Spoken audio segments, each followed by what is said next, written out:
কি বলেছে তোমার পীর, কি বলেছে আকাবির, কি বলেছে তোমার বাপ দাদারা। সম্মানিত দেশে প্রবাসী যে যেখান থেকে দেখছেন, এই মুহূর্তে একটি ভিডিও ভাইরাল হয়েছে এবং কিছু ভাইদের মধ্যে আগুন জ্বালিয়ে দিয়েছে।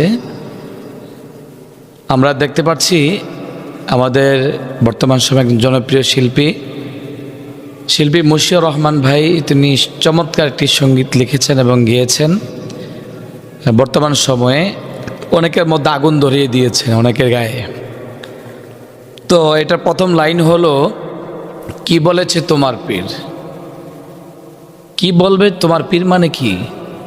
পীর তো শিক্ষক, পীর তো মুরব্বী, পীর আপনাকে সঠিক পথ দেখাবে। কি বলবে আপনাকে? সে যদি গোমরার পথে থাকে, সে আপনাকে কি শিক্ষা দিবে? সে আপনাকে কি বলবে?